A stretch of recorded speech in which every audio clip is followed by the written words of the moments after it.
ये कहानी शुरू होती है मंगोलिया के डेजर्ट से। ये ईस्ट एशिया का सबसे बड़ा रेगिस्तान है। यहाँ पर एक कंपनी आई होती है जो यहाँ पर तेल निकालना चाहती थी, लेकिन उनकी इंफॉर्मेशन गलत होती है। यहाँ पर कोई तेल नहीं होता और अब ये सब के सब वापस जा रहे हैं। इन सब को वापस ले जाने के लिए यहाँ पर एक प्लेन भेजा गया है जिसके पायलट का नाम फ्रैंक होता है। उसके साथ उसका को पायलट भी होता है। ये दोनों के दोनों यहाँ पर जितना भी सामान है और जितने भी एम्प्लॉयज हैं, इन सब को लेकर यहाँ से बीजिंग जाएंगे। ये सब के सब प्लेन में बैठ जाते हैं और बीजिंग के लिए निकल पड़ते हैं। और तभी इस बहुत बड़े रेगिस्तान में तूफान आना शुरू हो जाता है। फ्रैंक का जो को पायलट होता है वो बोलता है कि हमें क्या करना चाहिए। फ्रैंक कहता है कि अगर हम वापस गए तो हमें फ्यूल के लिए इंतजार करना पड़ेगा, क्योंकि दोबारा उड़ान भरने के लिए हमारे पास फ्यूल नहीं है और उसमें कितना वक्त लगेगा मुझे नहीं पता, इसीलिए हमें आगे बढ़ना होगा। इसके बाद फ्रैंक अपने प्लेन को और भी ऊपर ले जाता है ताकि वो रेत के तूफान से निकल पाए, लेकिन यहाँ पर इनका प्लेन ओवरलोडेड होता है। ये तूफान में फंस जाते हैं। साथ ही रेडियो की मदद से राब्ता करने की भी कोशिश करते हैं, लेकिन इनका राब्ता नहीं हो पाता और रेत की वजह से इनका एक इंजन खराब हो जाता है। फ्रैंक कहता है कि मुझे इमरजेंसी लैंडिंग करनी होगी और वो इमरजेंसी लैंडिंग करने के लिए प्लेन को नीचे उतारना शुरू कर देता है। लेकिन ये लैंडिंग इतनी आसान नहीं होती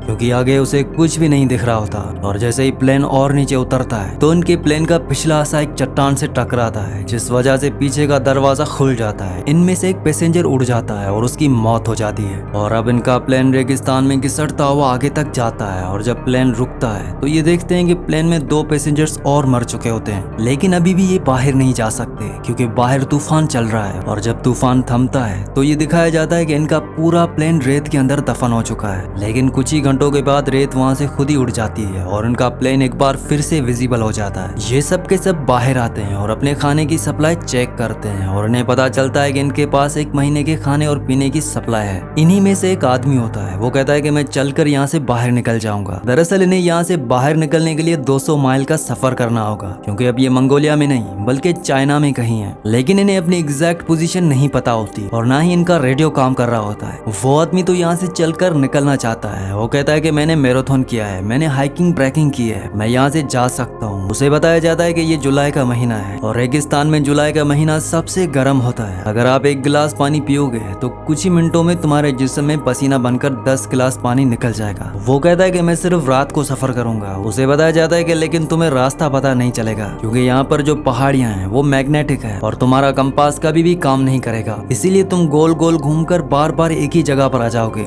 इसके बाद उसको समझ आ जाता है कि वो यहाँ से इस वक्त अकेला नहीं निकल सकता। अब उसी रात को जब ये सब के सब प्लेन के अंदर सो रहे होते हैं तो बाहर तूफान चल रहा होता है और तभी इनमें से एक आदमी जिसका नाम डेविस होता है वो बाहर टॉयलेट करने के लिए जाता है और जब वो वापस आ रहा होता है तो उसका पैर पत्थर से टकराता है, जिसकी वजह से वो रेत से लुढ़कता हुआ नीचे की ओर चला जाता है। तूफान में उसे चारों तरफ कुछ भी नजर नहीं आता और ये रास्ता भटक जाता है। हालांकि वो मदद के लिए चिल्लाता भी है, लेकिन कोई भी उसकी आवाज नहीं सुन पाता। सुबह जब सब उठते हैं तो वो देखते हैं कि उनका एक साथी डेविस गायब है। वो उसे चारों तरफ ढूंढने की कोशिश करते हैं, लेकिन उसका कुछ भी पता नहीं चलता क्योंकि वो रेत में दफन हो चुका होता है। पर इस बात से सब के सब परेशान होते हैं। इसीलिए इनमें जो लेडी होती है वो पायलट फ्रैंक के पास जाती है। वो फ्रैंक से पूछती है कि कोई हमें यहाँ पर बचाने के लिए आएगा, इसके कितने % चांसेस हैं। फ्रैंक कहता है कि सिर्फ 5%, लेकिन हम यहाँ से निकल नहीं सकते क्योंकि हम रेगिस्तान के बीचों बीच में हैं। हमारे पास खाना और पानी बहुत कम है और इतने कम खाने और पानी के साथ अगर हमने चलना शुरू किया तो ये सब का सब 2 दिनों में ही खत्म हो जाएगा और हम में से कोई भी नहीं बच पाएगा। हालांकि इस बात के चांसेस बहुत कम है कि कोई हमें यहाँ पर ढूंढने के लिए आएगा, लेकिन मैं ऑप्टिमिस्ट हूँ, इसीलिए मैं यहाँ पर इंतजार करना प्रेफर करूंगा। वहीं बाहर जो लोग होते हैं धीरे धीरे उनकी उम्मीदें भी टूटना शुरू हो जाती हैं कि कोई उन्हें यहाँ पर लेने के लिए नहीं आएगा। इसीलिए इनमें से 2 लोग यहाँ से जाने का फैसला करते हैं और साथ ही अपने साथ कुछ पानी भी ले जा रहे होते हैं। तभी फ्रैंक कहता है कि यहाँ से पानी कोई नहीं ले जाएगा और पानी की वजह से इनके बीच में हाथापाई हो जाती है, जिस वजह से पानी गिर जाता है। यहाँ पर एक आदमी होता है जिसका नाम एलिट होता है। वो उनके पास आता है। वो कहता है कि मेरे पास एक आइडिया है जिससे हम सबकी जान बच सकती है। मैं कई दिनों से इस प्लेन को ऑब्जर्व कर रहा हूँ और हम इस प्लेन को रिबूट करके एक दूसरा प्लेन बना सकते हैं। फ्रैंक उसे पूछता है कि तुम प्लेन के बारे में क्या जानते हो। एलिट कहता है कि मैं प्लेन डिजाइन किया करता था।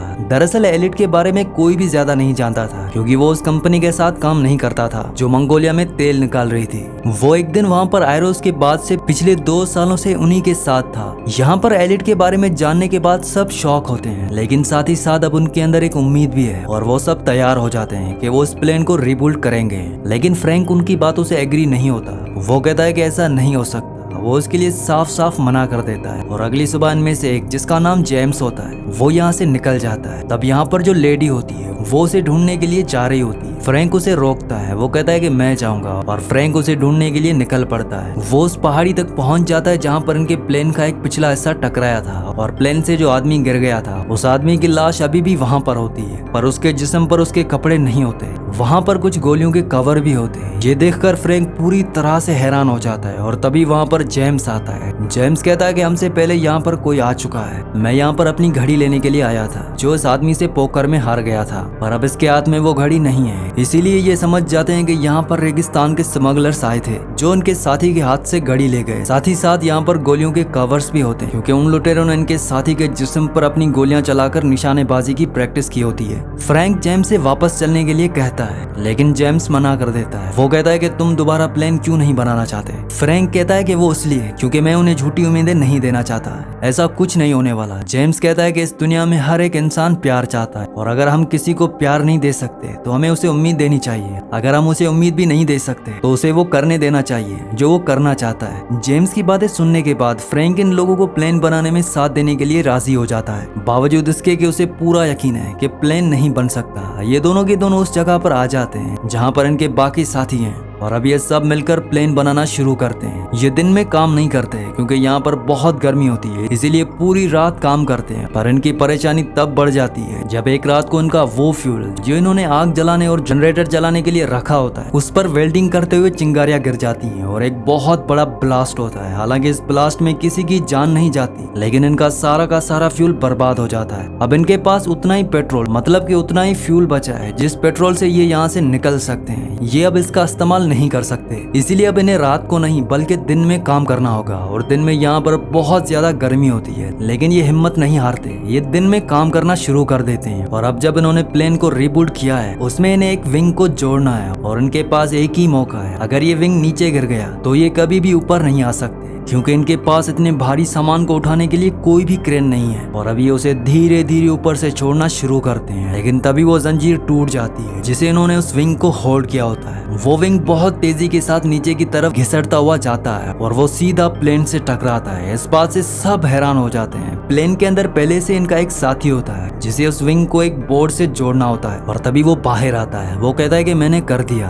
दरअसल जंजीर टूटने के बाद विंग जब फिसल कर प्लेन की तरफ गया था तो एग्जैक्ट उसी पोजीशन पर गया था जहां पर उसे जाना था, और इस विंग को जोड़ने के बाद इनके प्लेन का पूरा ढांचा तैयार हो चुका है और सबको अब उम्मीद है कि ये यहाँ से फ्लाई करके निकल जाएंगे। इसीलिए ये नाचना और एंजॉय करना शुरू कर देते हैं। साथ ही साथ ये रेत भी हटा रहे होते हैं ताकि एक ट्रैक तैयार कर सकें और यहाँ से उड़ सकें। लेकिन ये सब इतना आसान नहीं है। एक दिन यहाँ पर इलेक्ट्रिक तूफान आ जाता है जिसमें बहुत सारी बिजलियां गिरना शुरू हो जाती हैं, और इनके जो प्लेन का विंग है उसके अंदर पेट्रोल है, इसीलिए वो सब वहाँ से भागकर दूर हो जाते हैं। लेकिन एलिट वहाँ से नहीं जाता क्योंकि वो किसी भी कीमत पर इस प्लेन को नहीं खोना चाहता। और जब उसके ऊपर बिजली गिरने वाली होती है तभी फ्रैंक उसे पकड़कर वहाँ से कूद जाता है, जिस वजह से उसकी जान बच जाती है, क्योंकि अगर एलिट को कुछ हो गया तो इनमें से कोई भी नहीं है जो प्लेन को पूरा कर सके। ये सब इस प्लेन का नाम फीनिक्स रखते हैं। फीनिक्स असल में इजिप्शियन माइथोलॉजी के हिसाब से रेगिस्तान का एक ऐसा परिंदा है जिसे बहुत ही पावरफुल माना जाता है, लेकिन इन्हें अभी भी फीनिक्स पर, मतलब कि अपने प्लेन पर बहुत काम करना है। अब धीरे धीरे इनका पानी भी खत्म हो रहा है। एक रात ये रेत की चट्टान से देखते हैं कि इनसे काफी दूर कुछ लोग हैं जो टेंट लगाकर वहाँ पर सो रहे हैं। असल में ये सब के सब स्मगलर्स होते हैं जो हथियारों के सप्लायर होते हैं, जो रेगिस्तान के रास्तों से हथियारों की सप्लाई एक कंट्री से दूसरी कंट्री में करते हैं। फ्रैंक कहता है कि हमें उनसे पानी की मदद मांगनी चाहिए, हालांकि एलिट मना करता है, लेकिन फ्रैंक और उनके कुछ साथी वहाँ पर उन लोगों से पानी की मदद मांगने के लिए जाते हैं। फ्रैंक और उसका साथी पत्थर के पीछे छुप जाते हैं ताकि अगर कोई भी खतरा हो तो वो पीछे से हमला कर दे।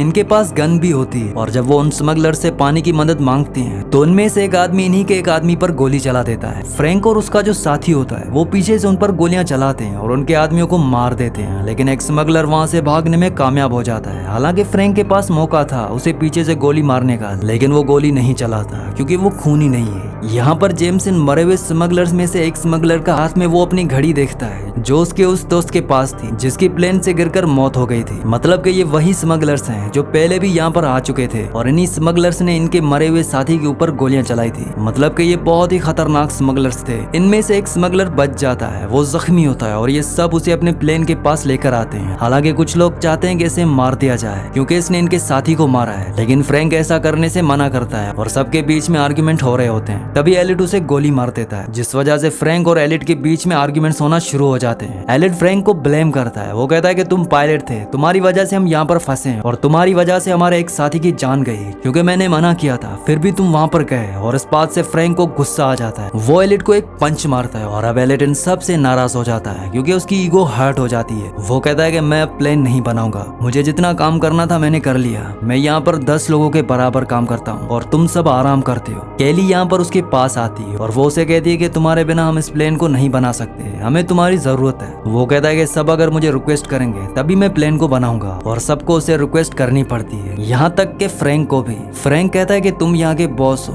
प्लीज इस काम को खत्म करो। इसके बाद एलिट मान जाता है। एक बार फिर से ये सब के सब प्लेन के काम को खत्म करने में जुड़ जाते हैं। एक दिन ये दूरबीन से देखते हैं कि जो स्मगलर यहाँ से भाग गया था वो अब अपने साथियों के साथ यहाँ पर पहुंच चुका है, पर वो लोग आगे नहीं बढ़ते क्योंकि वो जानते हैं कि इनके पास हथियार हैं। दरअसल स्मगलर्स के जो हथियार थे अब वो उन्हीं के पास हैं, लेकिन इन स्मगलर्स को ये पता है कि इनके पीने का पानी और खाना बहुत जल्दी खत्म हो जाएगा और जब ये पूरी तरह से कमजोर हो जाएंगे तभी वो उन पर हमला करेंगे। वहीं अब ये और भी ज्यादा जोरों शोरों से अपना काम करना शुरू कर देते हैं और इनका काम खत्म हो जाता है। और तभी फ्रैंक को एक मैगजीन मिलती है, इसमें कई सारे प्लेन्स के मॉडल होते हैं और इन्हीं मॉडल्स को देखकर एलिट ने इस प्लेन का मॉडल बनाया होता है। और यहाँ पर यह सबको पता चलता है कि एलिट जो प्लेन्स बनाता था दरअसल वो बच्चों के प्लेन्स थे, वो छोटे छोटे मॉडल्स बनाया करता था। हालांकि वो उड़ने वाले होते थे, लेकिन आज तक कभी भी उसने एक बड़ा प्लेन नहीं बनाया। इस बात से सबको गुस्सा आ जाता है, खास तौर पर अयान को। वो एलिट के सर पर गन तान देता है। वो कहता है कि इतने हफ्तों से तुम हमें बेवकूफ बना रहे हो,